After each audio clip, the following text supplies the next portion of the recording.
Hello friends, welcome back to Naukar Digital Institute. We are discussing clubbing of income. In the lecture of yesterday, we have the discussion about 6 sections of the topic.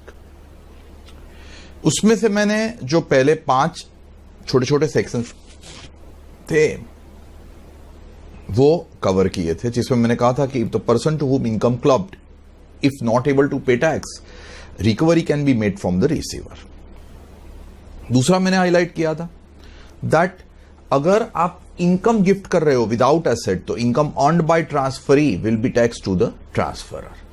तीसरा मैंने highlight किया था कि अगर आप किसी को भी रिवोकेबल ट्रांसफर कर रहे हो पार्टली और wholly, the whole income on such revocable transferred asset would be clubbed with the transferor. But अगर आप फुल्ली रिवोकेबल एसेट ट्रांसफर कर रहे हो then the clubbing would not take place. फिर हमने जो मेजर सेक्शन है सेक्शन 64 वो स्टार्ट किया था, जिसमें मैंने बोला था कि अगर हस्बैंड वाइफ को असेट गिफ्ट करे विदाउट एडुक्वेट कंसिडरेशन और without an agreement to live apart, income earned by wife to the extent of inadequate consideration, I am very very very specific with the word to the extent of inadequate consideration will attract the clubbing. Same way मैंने ऐसा कहा था कि अगर wife रुपए दे रही है या देने का प्रॉमिस कर रही है, एग्रीमेंट टू लीव अपार्ट में एंटर कर रही है, then it won't be club. Same way wife husband को कुछ गिफ्ट करे, clubbing will take place. Father in law mother in law to daughter in law also clubbing will take place. Husband outsider को gift करे for the benefit of wife, या outsider को gift करे वो gift deed में लिखा होना चाहिए कि जो मैं आपको गिफ्ट कर रहा हूं that should be utilised for the benefit of my wife. Income earned by transfer will be tax to transferor. Same way father in law mother in law outsider को गिफ्ट करे for the benefit of daughter in law, income earned by outsider will be tax to father in law mother in law. इन लोगों के अलावा आपके ये topic में कोई रिलेटिव नहीं है, इतने ही आपके रिलेटिव है। अच्छा, दूसरा रिलेशनशिप ये क्लबिंग करने के लिए एग्जिस्टेंस में होनी चाहिए both on the date of transfer that is on the date of gift as well as on the date of earning the income. Same way friends, मैंने ऑल्सो ऐसा भी बोला था कि income on gifted asset is clubbed but income on income is not clubbed. Accretion to income won't attract the clubbing. अब देखिए sir, आज मुझे जो जाना है वो एक इंडिपेंडेंट सेक्शन पे जाना है and that is section 64 1A, which talks about minor's income. Friends, खास समझना, ये माइनर की इनकम के लिए है ना, यहां पे मैं जितने रूल सिखा रहा हूं उतने ही रूल एप्लीकेबल है। कोई भी आगे का जजमेंट रिलेशनशिप वाला, इनकम ऑन इनकम वाला, कुछ भी यहां पे अप्लाई नहीं करना है। इतना जितना मैं लिखूं ना 64 1A में उतना ही applicable. Like it goes this way, if minor is earning income from own skill or qualification, then income is going to be taxed to minor only. Sir, minor अगर अपनी स्किल से कुछ कमा रहा है तो किसको टैक्स करो? माइनर को ही। लाइक माइनर चाइल्ड आर्टिस्ट है, मूवी में एक्टिंग करके कमा रहा है, या माइनर सिंगर है, सिंगिंग करके कमा रहा है, या माइनर डांसर है, डांस इंडिया डांस की कंपटीशन में गया, जीत के आया या प्राइज लेके आया। In this case minor painting कर रहा है, पेंटिंग से कमा रहा है, in this case it will be definitely taxed to minor only. अच्छा, ऐसा भी क्वेश्चन स्टूडेंट्स के माइंड में आएगा कि यार माइनर को सर टैक्स करवाओगे, माइनर का थोड़ा रिटर्न जाएगा। माइनर का रिटर्न जाएगा फ्रेंड्स। आप बोलोगे सर माइनर का थोड़ा परमिट अकाउंट नंबर होगा, बिल्कुल माइनर का परमिट अकाउंट नंबर होगा। आप माइनर का परमिट अकाउंट नंबर कार्ड ले ही सकते हो, माइनर को खुद का रिटर्न भरना है and the return of minor will show this income which he has earned bye skill और qualification.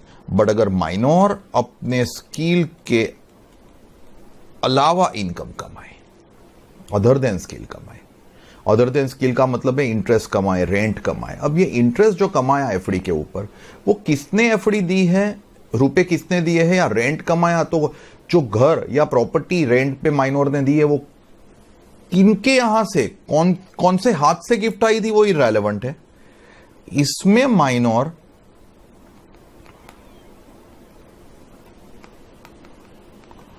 assume is suffering from physical or mental disability defined under section 80U से माइनर फिजिकली या mentally disabled है, then income is going to be taxed to minor only। अगर बेचारा disabled है ना तो उनको खुद को ही टैक्स करो, बट अगर माइनर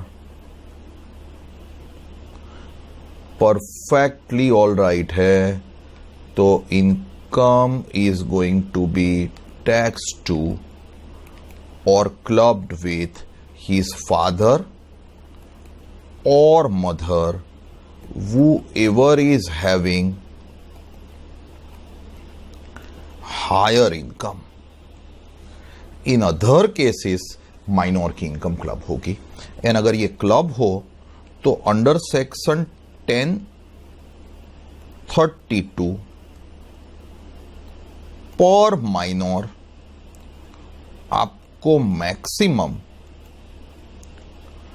1500 रुपीज क्या हो जाने वाले हैं, exempt। I know that there may be certain issues coming into your mind।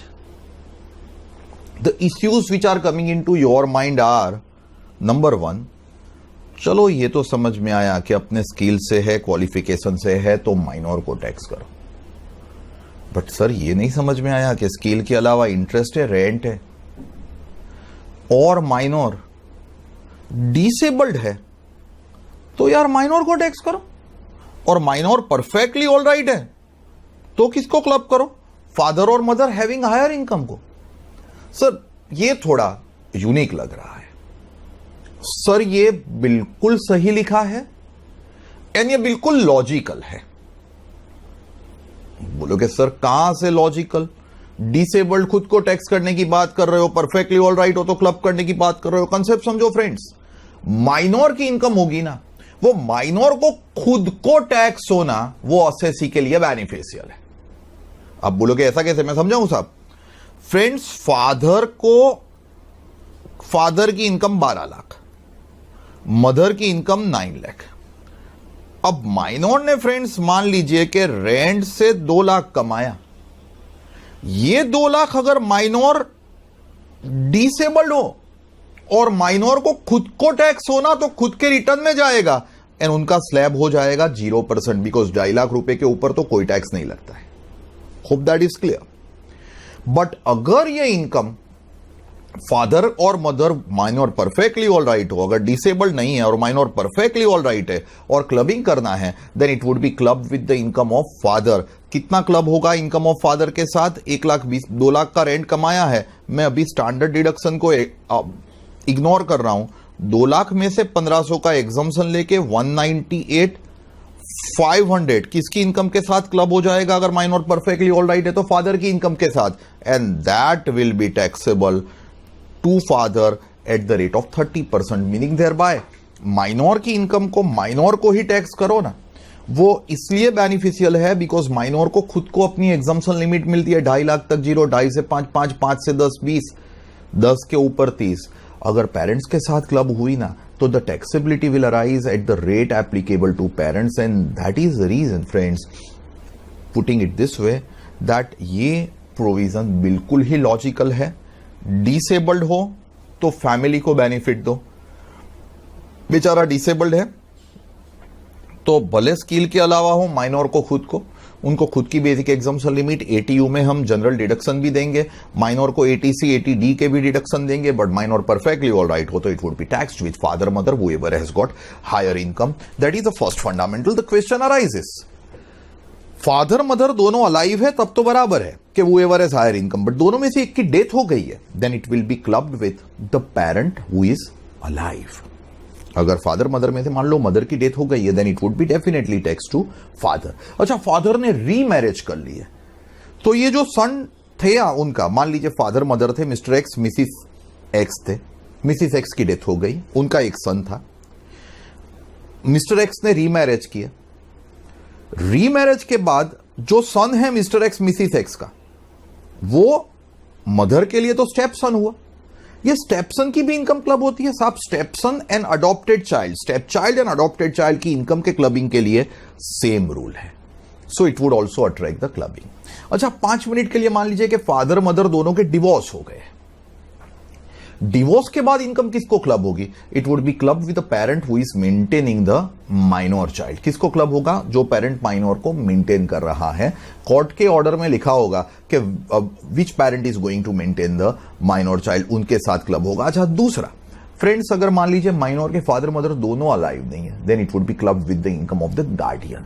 किसके साथ क्लब होगा? गार्डियन के साथ। इतने मेरे माइनर रिलेटेड पॉइंट्स है। अच्छा, 5 मिनट के लिए मान लीजिए कि माइनर की बर्थडे आती है 28 जनवरी 2020 को, जिस दिन उन्होंने 18 ईयर कंप्लीट किए। तो साहब, हमारा जो प्रीवियस ईयर हुआ, प्रीवियस ईयर 1920, उसमें वो थोड़े पीरियड के लिए माइनर है, थोड़े पीरियड के लिए मेजर है।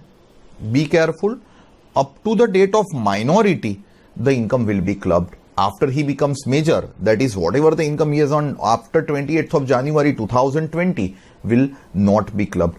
आपको क्वेश्चन होगा कि सर बाइफरकेट कैसे करेंगे? सर बाइफरकेशन के लिए I am suppose to have the bifurcation on the basis of the accrual of income. अच्छा, अक्रूवल अगर ना पहचान सको तो डे वाइज आप बाइफरकेट करो, मंथ वाइज आप बाइफरकेट करो, but only up to the day he attains the majority, income is going to be clubbed with the parents. After the day he has become major, clubbing will not be attracted, is the fundamental friends.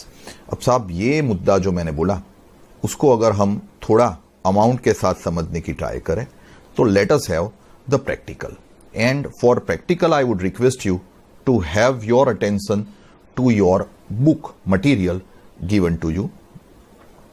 Material में friends आप अगर check करोगे तो you have question number 1 for the minor homework में. So my mistake, class work में. Why should I do the homework? Other source में मैंने लिया था, यहां पे नहीं, यहां पे let us have the class work. Friends, for the class work we have mister A. I am on page number 260 of your module. Hope we both are having the same module in the hands. Sum goes this way. Question number 1 goes this way. Mr. A is a widower. Widower का मतलब है Mrs. A is not alive. Wife is not alive. Wife has died. अब एक चीज clear है कि अगर mister A के कोई माइनर चाइल्ड होगे तो इनकी इनकम तो क्लब किसके साथ होनी है? मिस्टर ए के साथ. Has 3 children, 19 years, 15 years and 5 years. The first child derives 1 lakh rupee income every year. First child की जो एज है वो 19 ईयर है, मीनिंग देयर बाय वो मेजर है. दूसरे दो जो है वो क्या है? माइनर. पहला चाइल्ड 1 लाख रुपए इनकम कमा रहा है. The other income details of mister A and his second child and third child are given as under. अब देखिए फ्रेंड्स, अगर हम ये सम को कवर करने की ट्राई करें, सम नंबर 1 को, प्रीवियस ईयर 1920 रेलेवेंट टू 2021 में.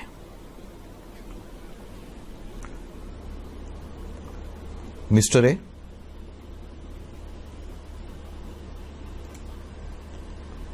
ए के लिए first child 19 years,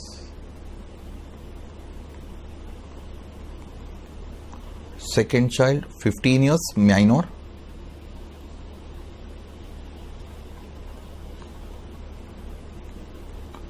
third child 5 years minor.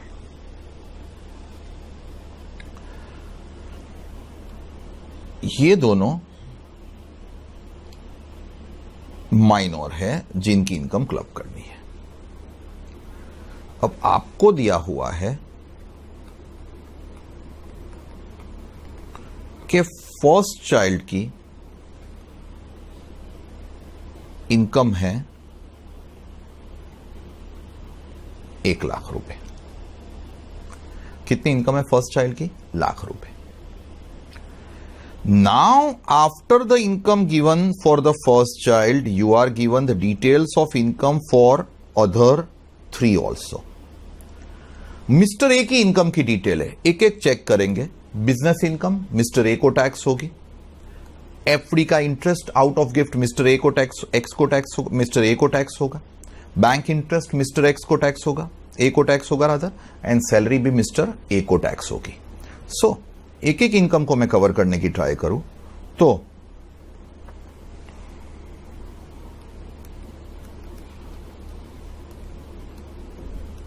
Business income,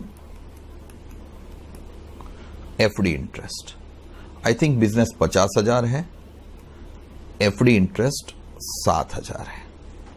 अच्छा, दूसरी 2 इनकम अगर आप चेक करो फ्रेंड्स तो कैनवी से उनका bank interest 48,000 and salary from skill 98,000। Bank interest 48 and salary 98।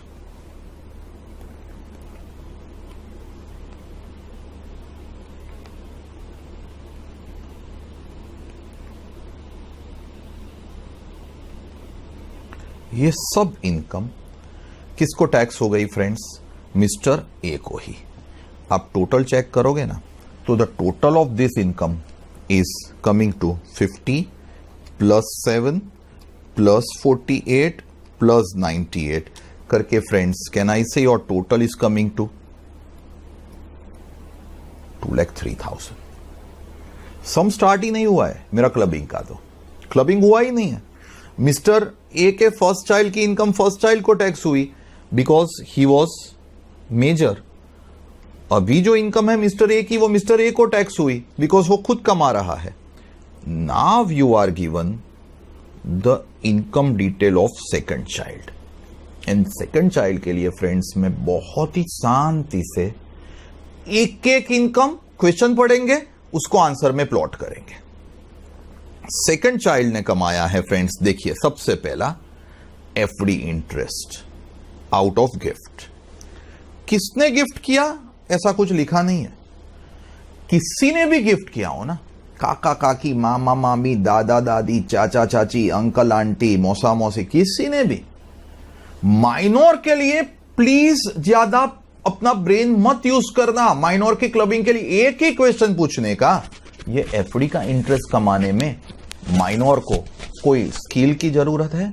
नहीं है। और अगर स्किल की जरूरत नहीं है ना तो पहली income FD interest 8,000 earned by minor can I say will be tax to father as mother is not alive. This is one. Second, minor ने दूसरा कमाया है बैंक इंटरेस्ट। अच्छी, बैंक ढूंढने माइनर गया, स्किल आई उसकी ना, कोई स्किल नहीं है, and that's the reason this bank interest would also be clubbed. Friends, the amount of bank interest which is going to be clubbed is 24,000। मुझे पता है आप बताओगे सेक्शन 1032 का एग्जाम्पशन लास्ट में लेंगे। फ्रेंड्स, थर्ड, माइनर ने सैलरी कमाई from skill 62,000, a simple portion. Skill है? Answer is yes. और अगर स्किल है ना तो can we say this income of salary earned by the minor can I say will be taxable to minor only. 62,000 किसको tax हो गए? Minor को ही। क्यों 62,000 सैलरी माइनर को टैक्स हुई? बिकॉज क्वेश्चन में ही क्लियरली लिखा हुआ है कि he is earn salary by skill. अगर ना लिखा होता तो हम एजम्पशन बेस पे जाते कि सैलरी कमाने में स्किल है या नहीं है। जनरली सैलरी में स्किल होती ही है, रेमुनरेशन, बोनस, कमीशन अगर लिखा हो स्किल होती ही है। तो फ्रेंड्स हम माइनर को ही टैक्स करते, बट ये क्वेश्चन ही क्लियर है कि yes it is salary by skill, it would attract no clubbing. And the last, this is very relevant friends, majority students are committing mistake here. It says interest on salary income, ये वाली interest on salary income saved and invested। ये salary आपने save की, उसका investment किया FD में, debenture में, bonds में, और उसके ऊपर आपने इंटरेस्ट कमाया 15,000। अब ये जो इंटरेस्ट 15,000 कमाया ना, वो इंटरेस्ट आया कहां से? सेविंग से, इन्वेस्टमेंट से। वो सेविंग कहां से हुआ? सैलरी से। सैलरी कहां से आई थी? स्किल से। So can we say indirectly ये 15,000 रुपए भी स्किल के ऊपर डिपेंडेंट है, बट इनडायरेक्टली जैसा वर्ड आना ही नहीं चाहिए। एक ही क्वेश्चन पूछो, ये 15,000 रुपए जो माइनर ने कमाए, 15,000 रुपए का इंटरेस्ट कमाने में कहां से आया? इंटरेस्ट, कौन सा इन्वेस्टमेंट हुआ, कौन सा सोर्स है इन्वेस्टमेंट का, वो रेलेवेंट नहीं है। इंटरेस्ट कमाने में कोई स्किल है? Answer is no. इंटरेस्ट का प्रिंसिपल जो था, जो इन्वेस्ट हुआ, वो कमाने में स्किल थी, वो मैंने क्लब नहीं किया। बट प्रिंसिपल के ऊपर का जो इंटरेस्ट आया वो कमाने में स्किल नहीं है। समथिंग यूनिक फ्रेंड्स, ये इंटरेस्ट आया ना, वो भी मैं पेरेंट्स के साथ, फादर के साथ इन अवर केस क्लब कर दूंगा। क्यों क्लब कर दूंगा? बिकॉज इंटरेस्ट कमाने में कोई स्किल नहीं है। सर मुझे पता है, you may have the doubts, मैं समझाऊं दूसरा एक आध इलस्ट्रेशन से। मूवी अगर आप लोग देखते हो तो अभी तो थोड़ा टाइम है, तो you may be able to devote the time. मैं बात कर रहा हूं मूवी की जो आप सीए ज्वाइन किए थे, नौकार ज्वाइन किए थे, उससे पहले आया था सलमान भाई की एक मूवी आई थी बजरंगी भाईजान, जिसमें छोटी बच्ची का रोल, मुन्नी का रोल हर्षाली मल्होत्रा करके लड़की ने किया था। अब मुन्नी ने, हर्षाली मल्होत्रा ने ये जो रोल किया, उसके प्रोडक्शन हाउस ने वो लड़की को, मुन्नी को, हर्षाली मल्होत्रा को 25 लाख रुपए पे किए। ये 25 लाख जो हर्षाली मल्होत्रा को दिए वो उनके स्किल से आए, वो खुद को टैक्स हो गए। अब यही 25 लाख की हर्षाली मल्होत्रा ने एफडी करवा दी कि भाई फ्यूचर में मेरे एजुकेशन के लिए काम आएगा, और एफडी के ऊपर हर्षाली मल्होत्रा को 6% ब्याज मिल रहा है।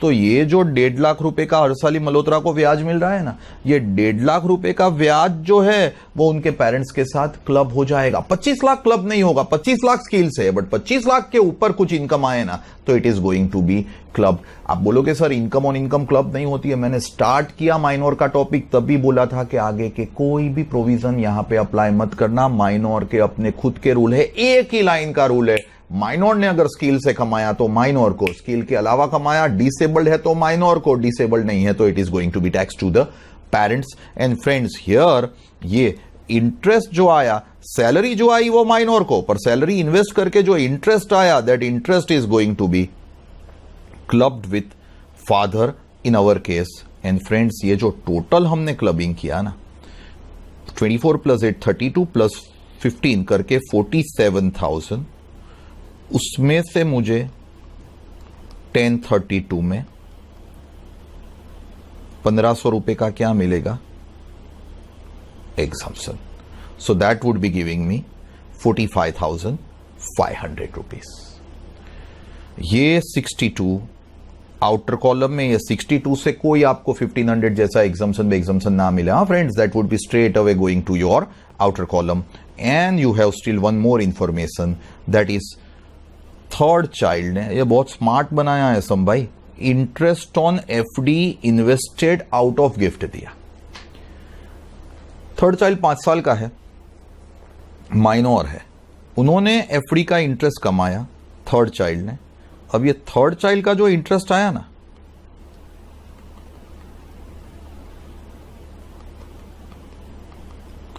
वो भी फादर के साथ क्लब हो जाएगा, बट थर्ड चाइल्ड को की इनकम के लिए फादर को जो एग्जम्पशन मिलेगा ना, वो 1,000 रुपए ही मिलेगा। वो इसलिए 1000 रुपए मिलेगा बिकॉज उनकी इनकम ही कितनी है 1000, तो 1500 का एग्जम्पशन होने वाला नहीं है। एंड फ्रेंड्स, अगर आप इन जीटीआई देखोगे तो कैन वी से फादर की जीटीआई बनी 248,500, first child 1 lakh, second child 62,000 and third child will be nil. हमारे स्टूडेंट्स क्या करते हैं, अगर यही सम इंस्टीट्यूट ने पूछा हो ना, तो हमारे स्टूडेंट ऐसा लिखते हैं कि सेकंड चाइल्ड की इनकम हुई थी मेरी 47, फिर थर्ड चाइल्ड की मेरी इनकम हुई थी 1000, बराबर है ये वाली, ये ग्रॉस मैंने लिया, उसका टोटल लेते हैं हमारे स्टूडेंट्स 48,000 एंड फिर 1032 में 1500 रुपए मल्टीप्लाइड बाय 2 चिल्ड्रन करके 3000 लेके आउटर कॉलम 45 लेके आते हैं। और फिर अगर हम मार्क ना दे तो झगड़ने आते हैं, साहब ना मिले मार्क, वाई ना मिले mark? The reason being what is important is that here your exemption is to be calculated per minor wise। ऐसा नहीं कि जितने माइनर है उनका इनकम का टोटल करके minor 1500 multiplied by number of minor. अच्छा, दूसरा क्वेश्चन ऐसा, इंडिविजुअल माइनर वाइज लीजिए, ऐसा मत लीजिए कि 2 माइनर है तो 1500 मल्टीप्लाइड बाय 2, ऐसा वो क्या आपके सैलरी में होता है, एजुकेशन अलाउंस में या हॉस्टल अलाउंस में, ये सब बातें सही है, बट ओवर हियर ये नहीं चलेगा। नंबर 1। नंबर 2, क्वेश्चन अराइजेस, अगर यहां पे 2 माइनर चाइल्ड है उसकी जगह 3 माइनर चाइल्ड होते तो ये 1500 का एग्जम्पशन मैक्सिमम 2 चिल्ड्रन के लिए मिलेगा या 3 चिल्ड्रन के लिए? 3, 4, कितने भी चिल्ड्रन हो उनके लिए ये एग्जम्पशन मिलेगा। There is no problem at all. ऐसी कोई लिमिट नहीं है that it is available only maximum up to 2 children, so you can avail the exemption. A very simple fundamental friends of minor. If I again give you a quick brush up, skill से कमाया तो minor को, skill के अलावा कमाया, disabled है तो minor को, डिसेबल्ड नहीं है तो पेरेंट्स को, आफ्टर हैविंग 1500 रुपी पर minor maximum age exemption. So this is 64(1)(a of the Income Tax Act। Friends, 2 छोटे छोटे थियोरेटिकल सेक्शन अभी भी ये टॉपिक के बाकी है। Late us have a look at the next section, and that is also a small section called 64(2). 64(2) talks about income of Hindu undivided family। आपके relative में spouse, father in law, mother in law to daughter in law, इतने relative है ऐसा मैंने बोला था, एक relative में ऐड कर रहा हूं। अगर HUF इनकम कमाए from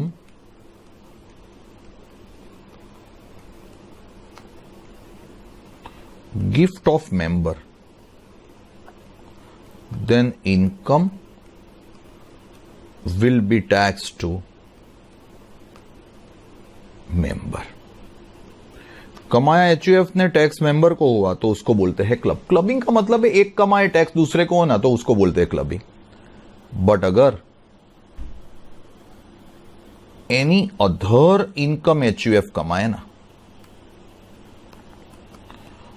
तो income will be tax to HUF only and it is not clubbed. Sir, other source के टॉपिक में मैंने ऐसा बोला था कि मेंबर ने HUF को 5 लाख रुपए की गिफ्ट की, तो ये HUF के हाथ में गिफ्ट नॉट टैक्सेबल है। 5 लाख रुपए HUF के हाथ में टैक्सेबल नहीं होंगे, बट यही 5 लाख के ऊपर अगर HUF इंटरेस्ट कमाएगा तो that interest will be tax to none other than, बोलिए किसको? मेंबर को ही। तो गिफ्ट तो टैक्स नहीं हुई, बट गिफ्ट के ऊपर की जो इनकम आई वो किसको टैक्स हो गई? क्लब हो गई, मेंबर को ही। एंड हेंस दोनों टॉपिक में मेंबर HUF को गिफ्ट कर सकता है, HUF को गिफ्ट टैक्सेबल भी नहीं होगी, बट इसके ऊपर HUF की जो भी इनकम होगी ना, वो मेंबर के साथ ही क्या हो जाएगी, क्लब हो जाएगी अंडर सेक्शन 64(2). अब ये 64(2) जो मेरा है एक लाइन का, मेंबर्स गिफ्ट से इनकम कमाए एचयूएफ तो इट विल अट्रैक्ट क्लबिंग, वो कैसे वर्क करेगा एक छोटे से इलस्ट्रेशन से फ्रेंड्स लेट अस अंडरस्टैंड। अब ये पर्टिकुलर इलस्ट्रेशन में मैं एक रिमोट क्लबिंग का या इनडायरेक्ट गिफ्ट का भी पॉइंट कवर करने की ट्राई करूंगा।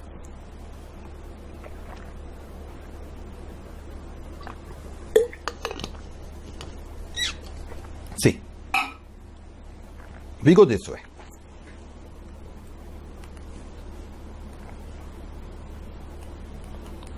Mr. X individual has acquired say 12% debentures of 1 lakh on 1st April 2017। उन्होंने 1 अप्रैल 2018 को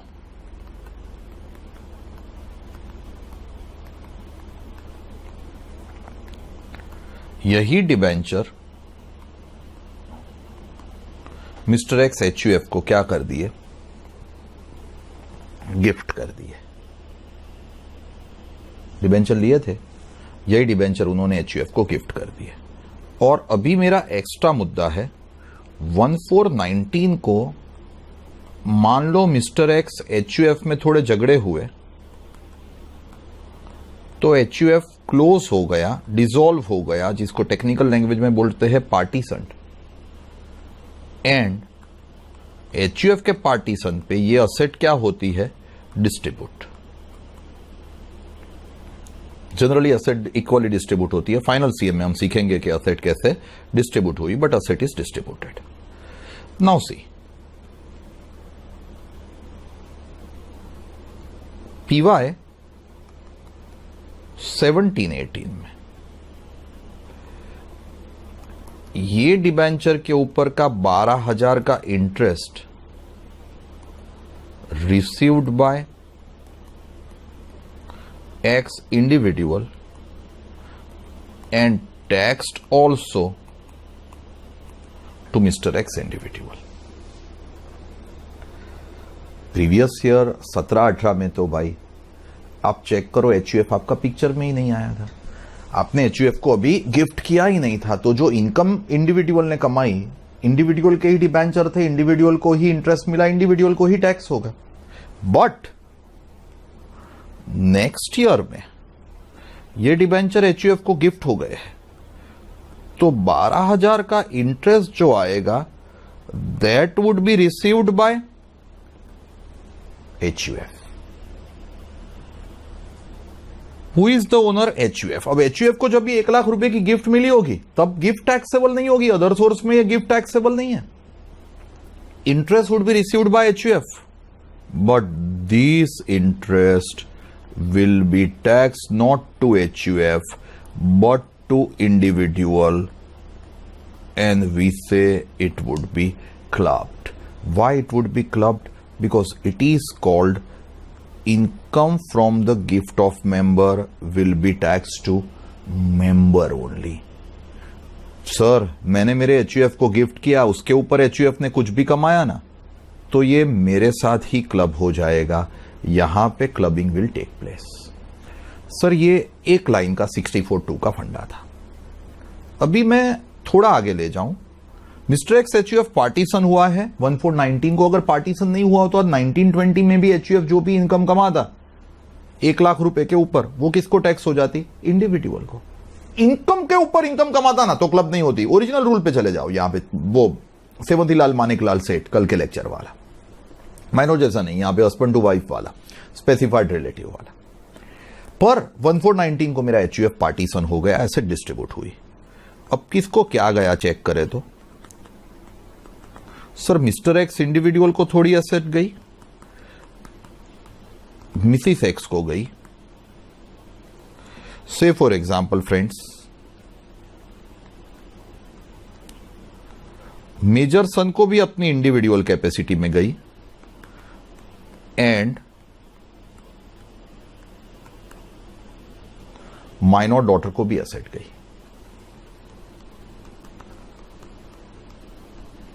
कितनी एसेट गई देखिए friends, the assets given to them are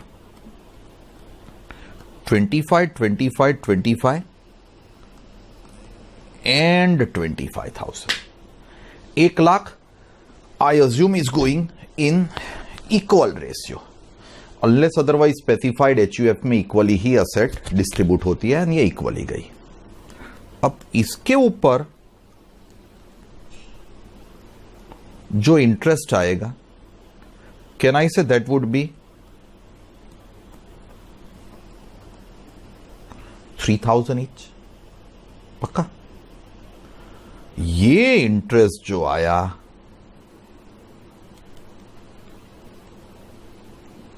that would be taxed to whom is the major part।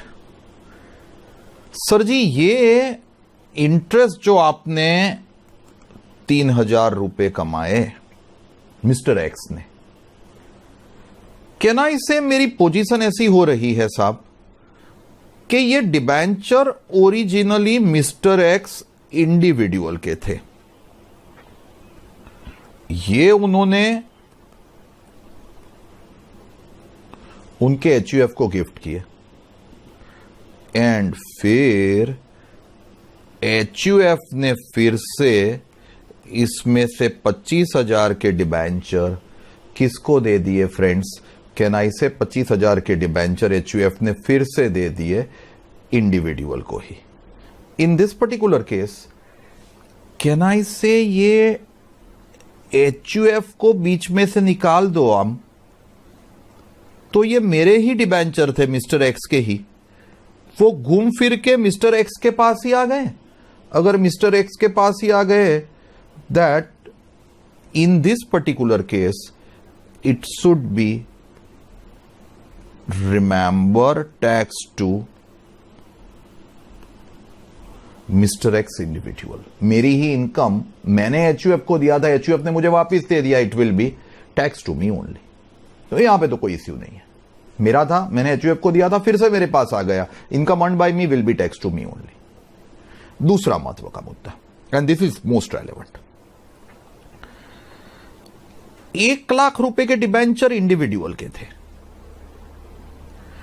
Individual ने ये debenture friends किसको दिए थे? मिस्टर एक्स एचयूएफ को, और एचयूएफ ने इसमें से 25,000 के डिबेंचर किसको दे दिए? मिसिस एक्स को। अब फ्रेंड्स हस्बैंड ने डिबेंचर दिए एचयूएफ को, एचयूएफ ने दिए वाइफ को। बीच में से अगर यहां पे मैं एचयूएफ निकाल दूं तो can we say indirectly it is a gift made by husband to wife via HUF. मैंने एचयूएफ को दिया, एचयूएफ ने मेरी वाइफ को दिया, इनडायरेक्टली मैंने ही मेरे वाइफ को दिया। अगर मैं मेरी वाइफ को कुछ इनकम असेट गिफ्ट कर रहा हूं, then income earned by my wife will be tax not to her but will be tax to me, and it will be called friends definitely clubbed. मेरे साथ ही क्लब हो जाएगा। Sir ji ये remote clubbing हुआ, मान लो कि फादर इन लॉ ने गिफ्ट की मदर इन लॉ को, income earned by mother in law, wife will be tax to husband, that is father in law. But mother in law ने ये गिफ्ट कर दिया डॉटर इन लॉ को, तो daughter in law की income होने वाली थी क्लब मदर इन लॉ को, पर मदर इन लॉ के पास ये रुपए कहां से आए थे? फादर इन लॉ से। सो रिमोट क्लबिंग किसके साथ हो जाएगा? फादर इन लॉ के साथ। मैंने मान लीजिए फ्रेंड्स मेरे फादर को गिफ्ट किया, कोई क्लबिंग नहीं होना है, पर मेरे फादर ने यही अमाउंट मेरी वाइफ को गिफ्ट कर दी। Daughter in law to father in law actually होने वाला था, पर यहां पे फादर इन लॉ को निकाल दो बीच से। क्यों फादर इन लॉ को निकाल दो? बिकॉज ये जो मीडिएटर है ना, उसको इग्नोर करो। ओरिजिनल गिफ्ट कहां से स्टार्ट हुई थी, कहां गई? हस्बैंड से वाइफ को गई। Income earned by wife will be clubbed with husband. Friends nexus prove हो, then it will attract the clubbing. Here it would be taxed to Mr. X individual only. Third one, major son ने कमाया है. Do you have any rule for clubbing of income of major son? कोई भी ऐसा section हमने सीखा friends जिसमें major सन की इनकम को हम क्लब करते हैं। पूरे टॉपिक में कहीं पे भी सीखा कि मेजर सन की इनकम को क्लब करो? नहीं सीखा। नहीं सीखा तो ऐसा नहीं है कि मैंने कुछ कीप किया है, ऐसा सेक्शन ही नहीं है। एंड फ्रेंड्स, मेजर सन की इनकम किसको टैक्स होती है? मेजर सन को ही, कभी क्लब नहीं होगी। Once he has attend the majority it would be tax to him only. आप लोगों की भी 18 की एज हो जाए, आपके पेरेंट्स आपके नाम पे आपको गिफ्ट कर सकते हैं, जितनी भी वो चाहे उतनी। आपके हाथ में गिफ्ट टैक्स नहीं होगी। आप मेजर हो गए हो, आप उसकी एफडी करवाओ, इंटरेस्ट कमाओ, interest will be tax to you only, it will not attract the clubbing in the hands of parents. That would be a good planning. आप मार्क करना, जिन लोगों का अब 18 ईयर्स कंप्लीट हो गए, parents will try and start your file. आपके tax consultant को मिलकर बोलेंगे कि मेरे सन की भी फाइल स्टार्ट कर देनी है, and friends will start the same. अभी हमारे एक क्लाइंट के केस में उनका सन 18 ईयर्स अटेंड कर रहा था मार्च महीने में। तो friends, we have started the procedure of his permanent account number. Originally permanent account number आप ले सकते हो, बट मेरे क्लाइंट ने नहीं लिया था। मैंने बोला माइनर का भी परमानेंट अकाउंट नंबर हो सकता है। मैंने मेरी डॉटर का परमानेंट अकाउंट नंबर, वो 4 महीने की थी तब लिया था। पान कार्ड आता ही है माइनर का, खुद के नाम पे पान कार्ड आता है, एंड खाली जनरल पान कार्ड के ऊपर सबका फोटो होता है, वैसे माइनर के पान कार्ड के ऊपर फोटो नहीं होता है। बट फ्रेंड्स, पान माइनर का निकल सकता है। मेरे क्लाइंट ने नहीं निकलवाया था। मार्च में ही वॉज अटेनिंग मेजोरिटी, तो we started the procedure from the February, क्योंकि उनका जो पान कार्ड लेना था ना, वो नॉर्मल जैसा हमारा रेसिडेंट का पान कार्ड होता है वैसा नहीं था। He was OCI, overseas citizen of India. He was citizen of India, but he was staying outside for his study. And citizenship India की थी, but he was born also at USA. तो उसके PAN card की procedure थोड़ी different होती है। As soon as he become major, on the very next day we applied for permanent account number, and we got the permanent account number. The planning was only simply to start his file from this 1st April 2020. Now it would be difficult in this circumstance to start the file, but still we will try and tell the client, remind the client कि भाई अभी तो सब online banking वगैरह है, तो 1 अप्रैल को आपको जो भी ट्रांसफर करना हो वो अपने मेजर सन के नाम पे ट्रांसफर कर दो, subject to the FEMA rules, as is non resident, and we can have the taxability in the hands of the major son only. So ये परमिटेड है। माइनर की बात करें, माइनर डॉटर ने 3,000 रुपए कमाए हैं। कहां से आए? HUF ने, सॉरी इंडिविजुअल ने HUF को गिफ्ट किए थे, HUF ने माइनर को गिफ्ट किए। अब माइनर के पास आए ना, उसमें तो प्लीज ज्यादा कुछ देखो नहीं, एक ही क्वेश्चन पूछो, स्किल है? नहीं है। अगर स्किल नहीं है ना, तो it would be tax to father mister X और mother missus X, whoever is having higher income, subject to ये हायर इनकम में से 1,500 रुपए का 1032 लेना भूलना नहीं है। फादर की इनकम हायर होगी तो फादर को, मदर की इनकम हायर होगी तो मदर को। ये माइनर को क्लियर दिख रहा है ये सब में, देखो कि एक्स इंडिविजुअल ने ये डिबेंचर HUF को दिए थे, एंड यही HUF ने ये, से फॉर एग्जाम्पल यहां पे मैं मिसिस एक्स को निकाल के माइनर लिखूं तो माइनर को गए। इनडायरेक्टली ये उनके फादर से ही आए हैं, तो आप बोलो फादर को क्लब होना चाहिए? No, nothing doing. माइनर के लिए don't apply the brain, it is simply skill से है, नहीं है। Father mother however has higher income, अगर मान लो मदर की इनकम हायर हो ना, ये तो मैंने खाली ये डिबेंचर इंटरेस्ट की इनकम दी हुई है, बाकी सब इनकम होती और मदर की इनकम हायर होती, then it would have been clubbed with mother also, even if the indirect gift is made from father. Friends, this is what is my very very relevant point of the minor's income. अब ये of HUF's income along with minor, ये particular portion के साथ friends, I have one last theoretical part of the topic proper is section 64 1-2. It talks about remuneration, bonus, commission, salary, etc. ये कैसे work करेगा? Let us try and understand. Remuneration. यार काफी जगह पे ये टैक्स प्लानिंग, और आई would be better using the word tax avoidance करने पे हमारे असेसिस तुले होते हैं। क्या करते हैं हम? से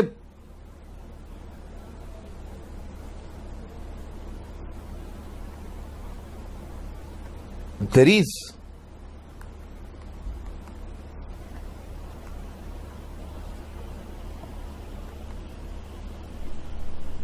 a partnership firm in which assume ABC are partner. Form ने 5 लाख रुपए इनकम कमाई है। अब फॉर्म अगर 5 लाख रुपए इनकम कमाए ना साहब, तो फॉर्म को तो उसके ऊपर टैक्स होना है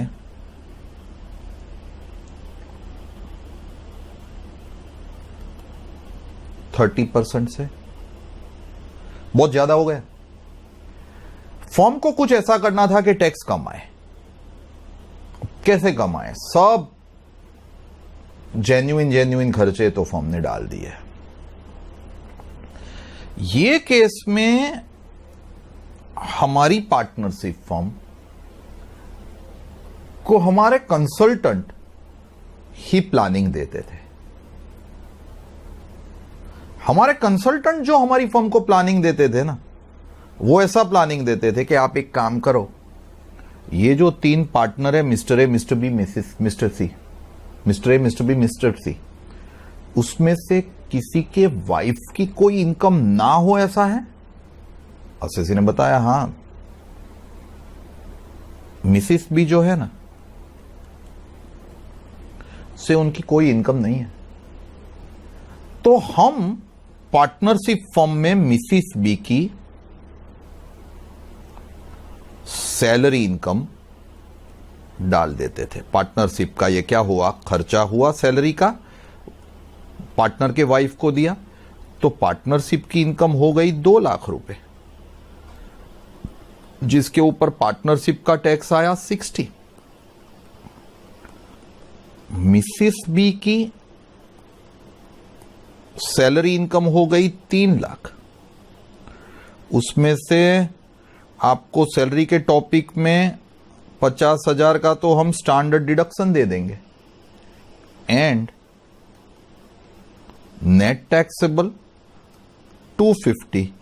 मिसिस बी इंडिविजुअल की और कोई इनकम नहीं है, तो हर tax payable on 250 will be 0। अब फ्रेंड्स, यहां पे पोजीशन ऐसी हो रही है कि वाइफ ने कमाया फर्म से, वाइट से, चेक से गया, रुपए घर में ही रहे, 90,000 का केनाई से फ्रेंड्स मेरा टैक्स बच गया। क्वेश्चन आता था फर्म के केस में कि भाई आपने ये जो सैलरी पे करके खर्चा मांगा वाइफ को जॉब पे रख के, कोई जॉब पे तो रखा ही नहीं है, तो खाली हमने टैक्स अवॉइडेंस के लिए बताया है। ये वाइफ क्या कर रही थी? फर्म ने जवाब दिया कि she was full time working in our firm at a salary of 25,000 rupees per month multiplied by बार करके 3 लाख। क्या बात है?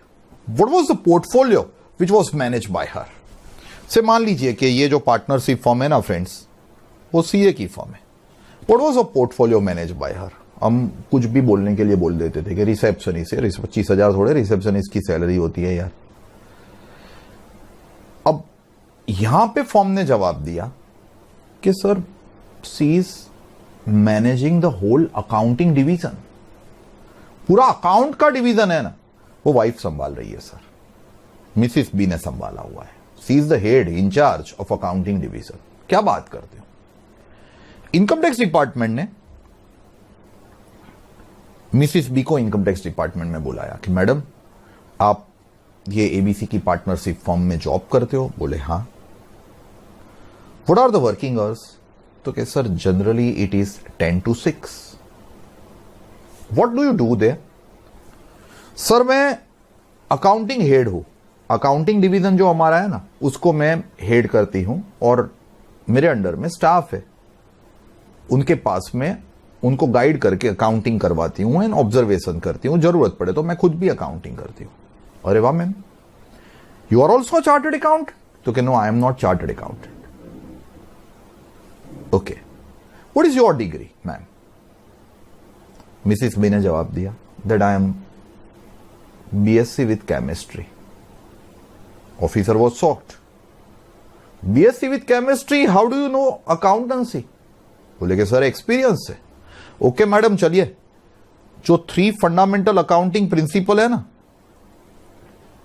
वो बताइए. तो वाइफ इज आंसरलेस.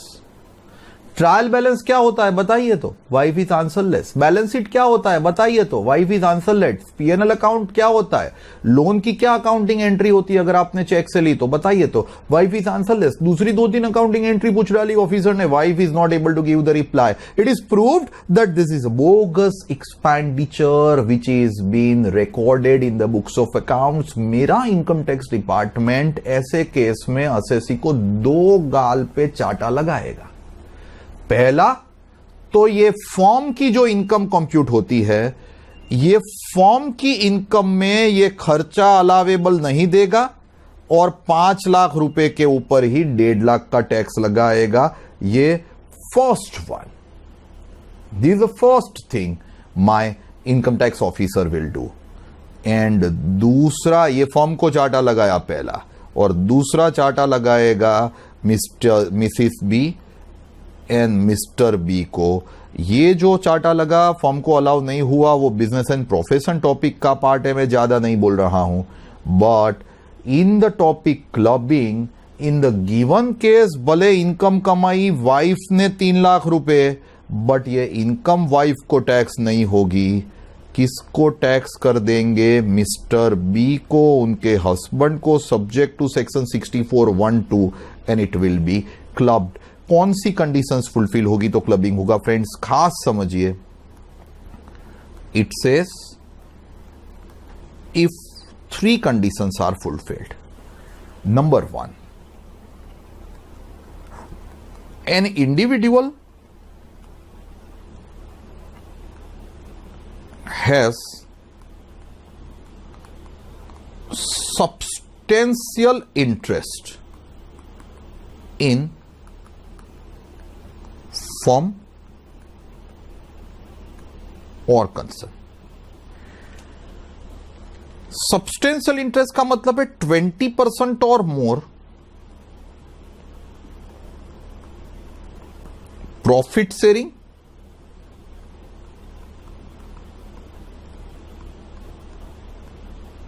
और वोटिंग पावर, आइदर इंडिविजुअली और jointly with relative.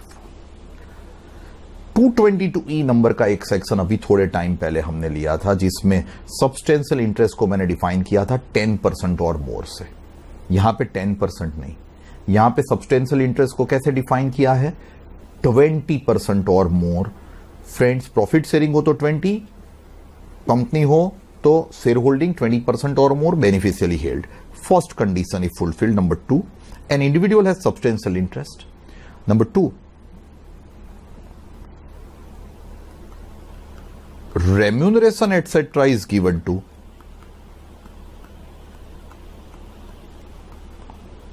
the spouse of such individual. Salary, bonus, remuneration, commission, by whatever name called, is given to the spouse of such individual. And तीसरा महत्व का मुद्दा, friends, it says the spouse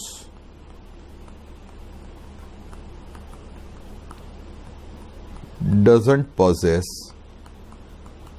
any skill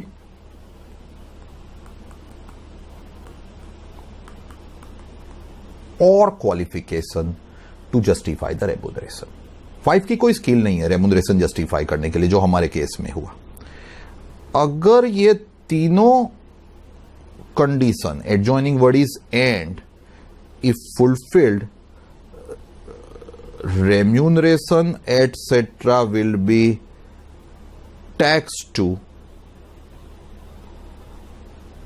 the spouse, or my mistake, remuneration etc will be taxed to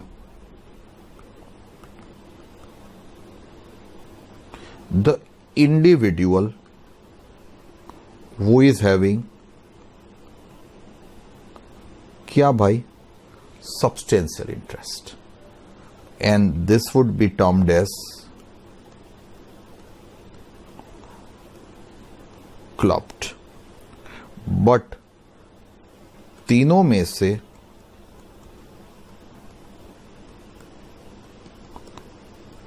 एक भी condition violet हो, then in that particular case remuneration will be taxed to the spouse receiving remuneration, and this is called not clubbed. देखिए friends, तीनों में से एक भी condition violet हो गई ना, तो we are out of clubbing, we are out of clubbing. अब ये जो मैंने यहां पे अच्छे से थियरी में लिखा हुआ है, उसको एक प्रैक्टिकल से समझने की ट्राई करें. तो it goes this way. Friends, assume there is अ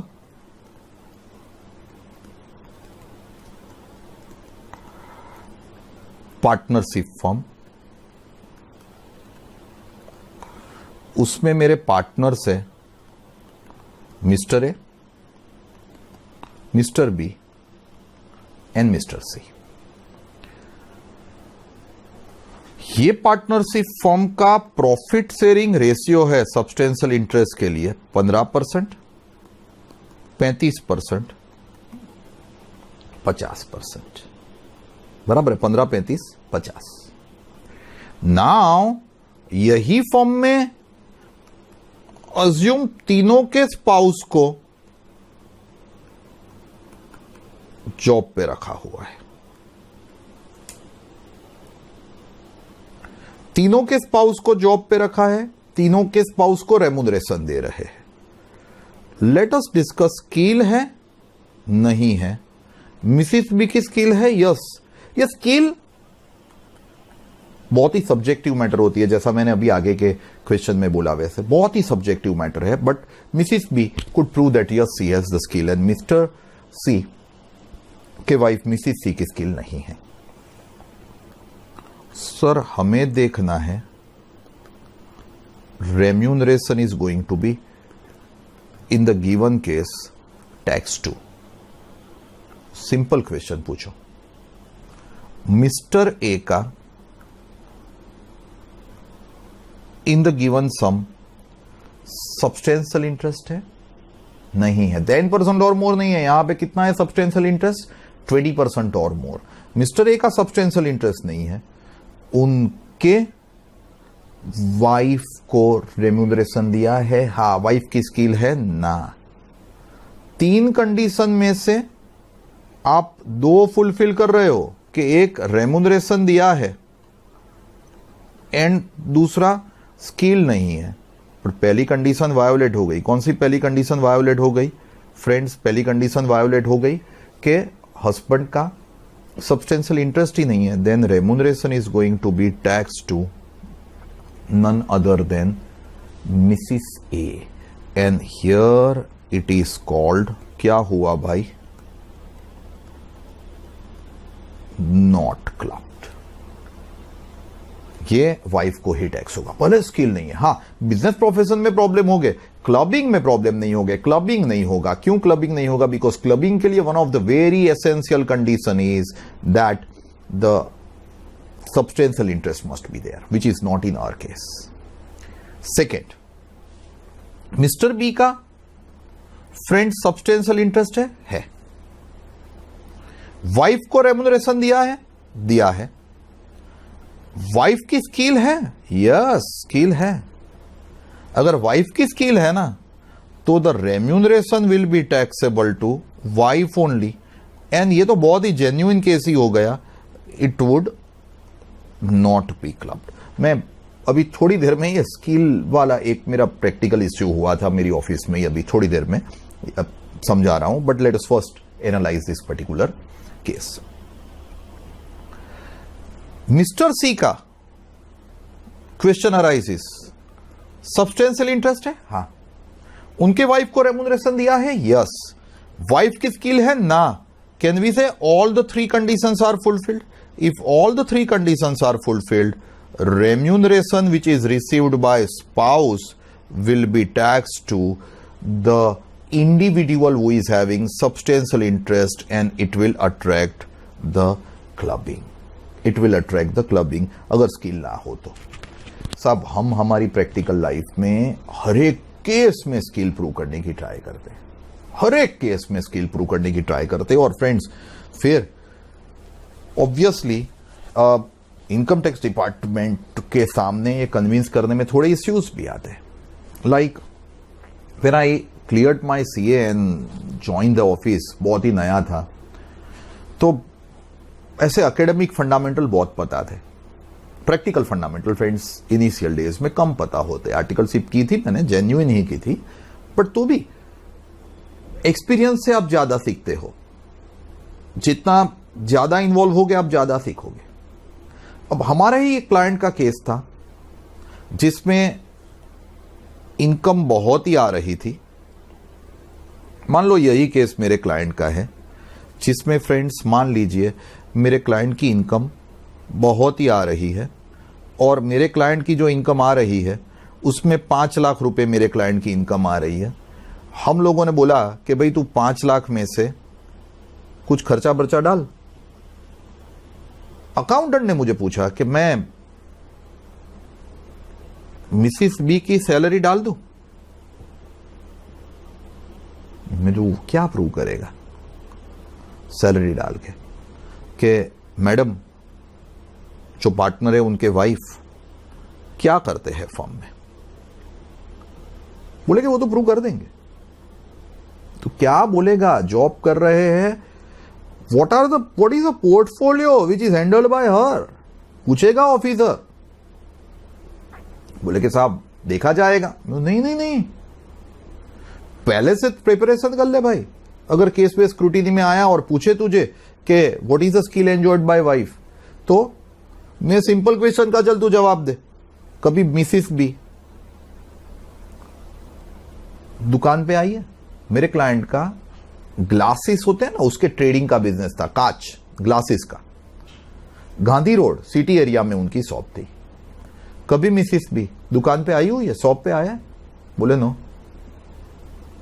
और जब मिसिस बी को यह पता है कि हम ग्लासेस का बिजनेस जो करते हैं उसमें ट्रेडिंग ही करते हैं या मैन्युफैक्चरिंग करते हैं, तो क्या नो। अच्छा, मिसिस बी को यह पता है कि हम जो ग्लासेस का ट्रेडिंग करते हैं उसमें ग्लासेस के प्राइस कैसे डिसाइड होते हैं, विड्थ से, लेंथ से, टाइप ऑफ ग्लासेस से? नो। अच्छा, कितने टाइप के ग्लासेस हम बेच रहे हैं, ऐसा मिसिस बी को पता है? बोले no. Would Mrs B be able to reply if she is called के परचेज कहां से होता है, सेल किसको होता है, क्रेडिट पीरियड कितना देते हो? नो। बैंक अकाउंट की डिटेल है मिसिस बी के पास? बोले नो। मिसिस बी को दुकान का एग्जैक्ट एड्रेस पूछेंगे, मैंने लास्ट वेपन चलाया, तो वो पता है? तो कहना साहब वो ढूंढे तो मिल जाती है दुकान, कभी कभी सिटी एरिया में शॉपिंग करते निकलते तो पैसे कम पड़े तो दुकान पे आ जाते हैं ढूंढते ढूंढते। बाकी उनको एग्जैक्ट एड्रेस पूछे तो still not be able to give the postal address. मैंने कहा भाई तू कहां से इसको सैलरी पे करेगा? तू मेरे सामने तो एक सवाल का जवाब नहीं दे पा रहा है। मैडम को बुलाया और मैडम ने कुछ जवाब नहीं दिया ना, तो मैंने थोड़ी देर पहले वैसा बोला वैसे 2 गाल पे चाटे लगेंगे, बिजनेस में भी disallowed and clubbing with Mr B. तू सोच यार, तू ऐसी जल्दी मत कर। 3 दिन के बाद अकाउंटेंट आया मेरी ऑफिस में। ये अकाउंटेंट लोग बहुत होशियार होते हैं फ्रेंड्स। बोला कि डाल दो रेम्यूनरेशन, सैलरी उनका 2 लाख रुपए हमारी इनकम। मैंने कहा भाई तेरे को बोला था कि you won't be able to prove, तो कि sir I will be able to prove, आप डाल दो। मैंने कहा कैसे? तो कि साहब आपने बैलेंस शीट बनाया है मेरा, हाँ, उसमें आपने देखा है कि मेरे बैलेंस शीट में 7 डेटर से? मैंने कहा हाँ। हम खाली 7 जने को गुड्स उधार में बेचते? मैंने कहा हाँ सर। बराबर अकाउंटेंट साहब। मैंने मैडम को ये 7 जो डेटर्स है ना, उसका अकाउंट मगअप करवा दिया है। मैंने कहा कैसे? तो क्या आप मिसिस बी को बुलाओगे या इनकम टैक्स ऑफिसर बुलाएगा तो मिसिस बी जवाब दे देगी कि ग्लास कैसे बेचते हैं, प्राइस कैसे डिसाइड होता है, वो मेरे लिए रेलेवेंट नहीं है। मैं एक ही पोर्टफोलियो संभालती हूं, collection recovery of the money from the debtor, which is one of the most peculiar thing in the business. Wife को बुलाया, डेटर एक्स का अकाउंट बोलने को कहा ना, तो सिल स्टार्ट 1 अप्रैल 2019 को एक्स का बैलेंस था 1 लाख रुपए। एक्स ने 9 अप्रैल 2019 को 90,000 रुपीज दिए। 10,000 इज द कसर वटाव गिवन। एक्स का जो चेक आया था वो HDFC बैंक का था, हमारे एक्सिस बैंक के खाते में जमा हुआ। फिर मिस्टर एक्स को 15 अप्रैल 2019 को फिर से 2 लाख के गुड्स बेचे, उसमें से 40,000 के गुड्स 25 अप्रैल 2019 को रिटर्न हुए। 160 लेना था, वो 160 में से 150 का चेक आया, 10,000 का हमने उसको कसर वटाव दिया। एंड चेक आया उनका HDFC का, हमने एक्सिस में, आप Y का अकाउंट बुलाओ, Z का अकाउंट बुलाओ, R का, S का, कोई भी डेटर का अकाउंट बुलाओ, CS marked up the account and if ask, will be able to prove that she is managing the recovery and collection and she is considered to be having the skill। होती नहीं है, prove करनी पड़ती है, जो बहुत difficult है, but हम प्रैक्टिकल लाइफ में ऐसी जगलरी करते हैं। मैं यहां पे समझाने के लिए तो मैंने बोल दिया, but I would be humbly requesting my students, presently don't involve yourself into all this jugglery. Presently study the law. Jugglery करने के लिए या आपका दिमाग अप्लाई करने के लिए पूरी लाइफ पढ़िए। CA होने के बाद भी you will be able to do that. यही केस में अगर मेरा केस स्क्रूटिनी में आता और इनकम टैक्स ऑफिसर ने ये मैडम को इनकम टैक्स डिपार्टमेंट में बुलाया होता या अकाउंटेंट को बुलाया होता ना, तो मैं बैट लगा के बोलूं आपको, वो एक जवाब नहीं दे पाते। मेरे सामने बोलना और डिपार्टमेंट में बोलना बिल्कुल डिफरेंट होता है, और जवाब नहीं दे पाते ना तो you are back to square one. 2 गाल पे चाटा पड़ेगा। 1 या 3,000 अलाव नहीं होगे तो ये 5 लाख रुपए के ऊपर ही टैक्स लगेगा, और दूसरा ये क्लब हो जाएगा उनके हस्बैंड के साथ, because husband has substantial interest, wife is paid remuneration, wife doesn't have the skill. Friends, तो ये खाली मैंने समझाया कि हम क्या जगल करते हैं, बट ये पकड़े जाने के पूरे चांसेस है। दूसरा महत्व का मुद्दा, ये 6412 का सेक्शन अप्लाई होता है खाली स्पाउस के लिए। मीनिंग देयर बाय, आप अगर मान लीजिए फ्रेंड्स के सन को या किसी और रिलेटिव को यहां पे रेम्यूनरेशन दोगे ना, स्किल पजेस ना करता हो, तो भी सेक्शन 6412 आने वाला नहीं है। 6412 के वर्ड्स बहुत स्पेसिफिक है। That would be coming into play only for spouse. Husband has substantial interest, wife को रेम्यूनरेशन पे किया without skill, it would be club. Assume कीजिए कि वाइफ का किसी कंसर्न में सब्सटेंशियल इंटरेस्ट है और हस्बैंड को रेम्यूनरेशन पे किया, हस्बैंड की स्किल नहीं है, तो हस्बैंड ने जो रेम्यूनरेशन कमाया ना, that will be tax not to husband, but that would be club with the income of wife. That is also perfectly possible friends in the given case. अब देखिए फ्रेंड्स, ये 6412 को मैंने अपने इलस्ट्रेशन से तो समझाया, ये मेरे थियोरेटिकल पोर्शन थे क्लबिंग के। अब इसको मैं हमारी बुक के प्रैक्टिकल से, I will be honest, majority sums which we are doing from your material are been definitely adopted by us from ICAI study material only, because our intention friends is to make you eligible to solve the institute practical. उस वही level होता है ICAI की intermediate की exam का। So हमें we have to be very much acquainted with the institute material level sums. Sir, question number 2, Mr B is an employ of Y limited and also has substantial interest in the company. Mr B का Y limited में substantial interest है, ऐसा इन लोगों ने clearly बोला हुआ है। तो फ्रेंड्स, यहां पे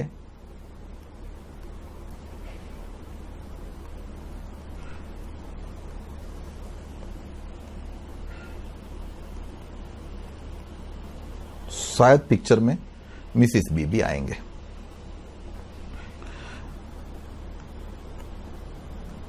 $1920 रेलेवेंट टू 2021 के लिए।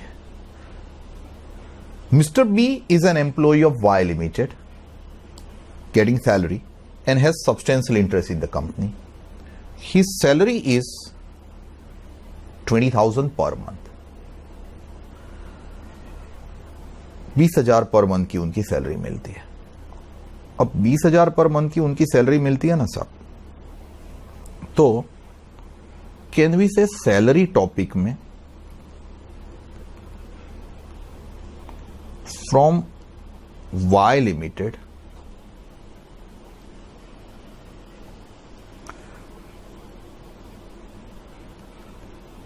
मिस्टर बी की सैलरी आई 2,40,000 रुपए पर एनम, 20 मल्टीप्लाइड बाय 12 करके, कोई यहां पे तो टेंशन नहीं है।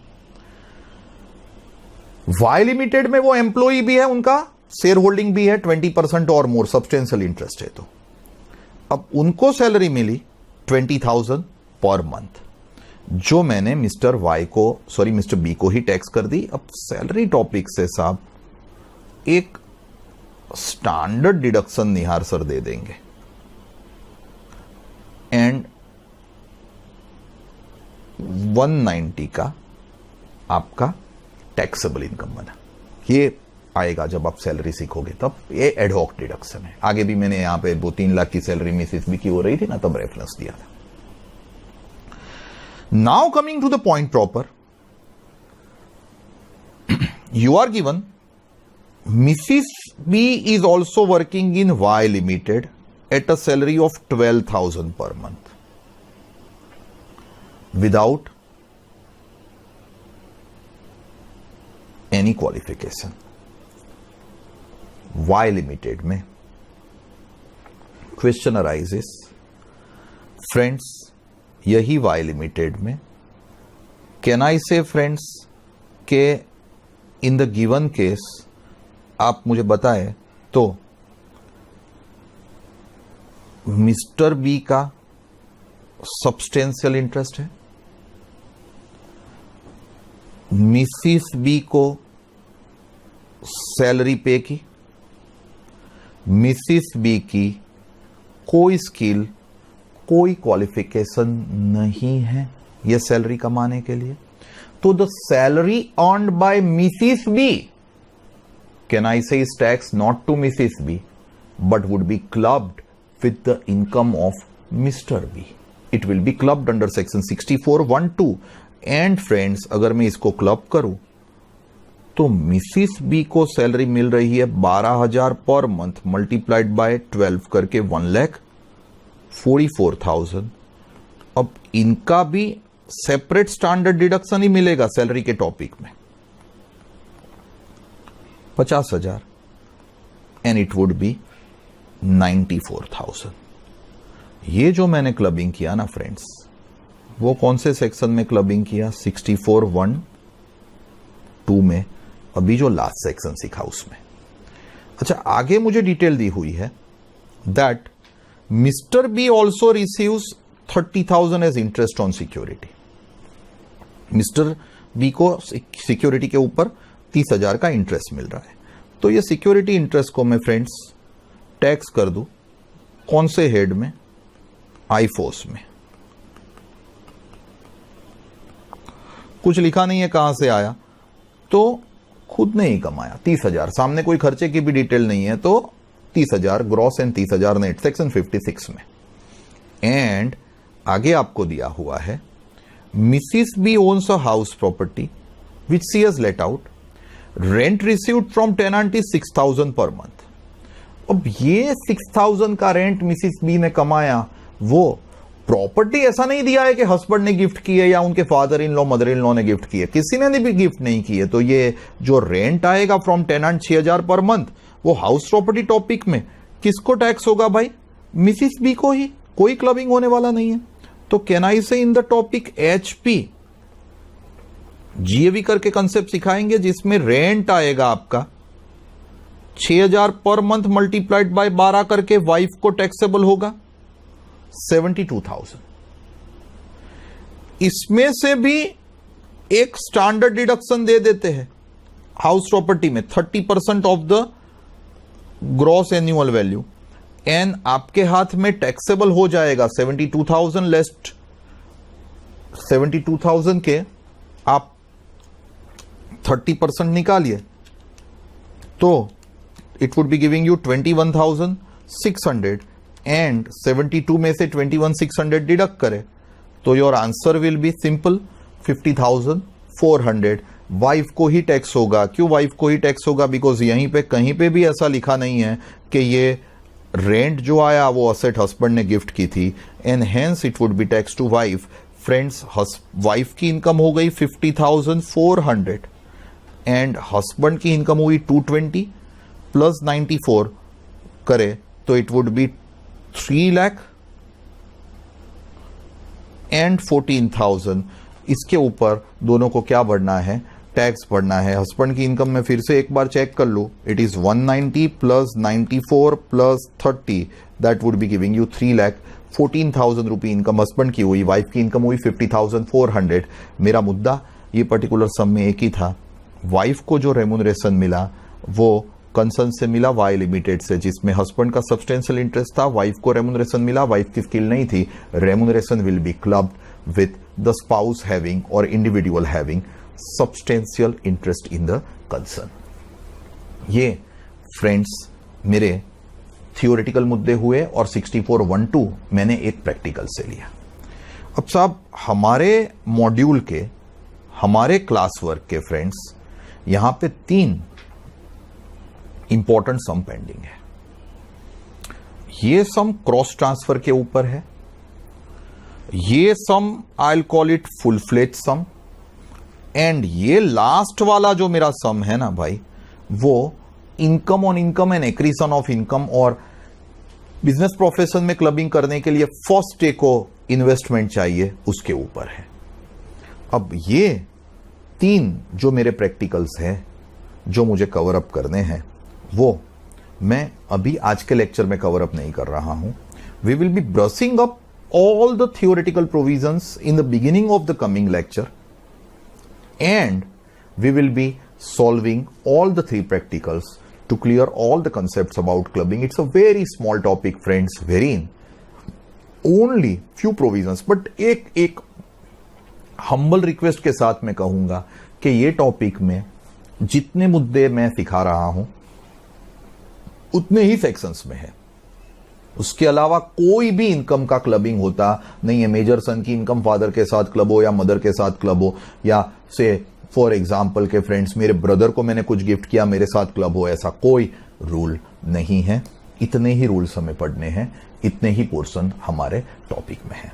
Friends, clubbing we will close it over here, and as I have said tomorrow we will have all the other 3 practicals from your material of clubbing, sir, and we will be able to begin with the next very interesting topic called set off and carry forward of loss in the next lecture of mine. Till then friends, thank you very much. Stay home, stay healthy, stay safe. Thank you. If you like this video, share it with your friends. Subscribe to our YouTube channel to watch more such videos and learn from our expert faculty members. Press the bell icon to get regular notifications whenever we upload a new video. Download NDI mobile app to get complete CA course online. We value your support. Thank you for watching.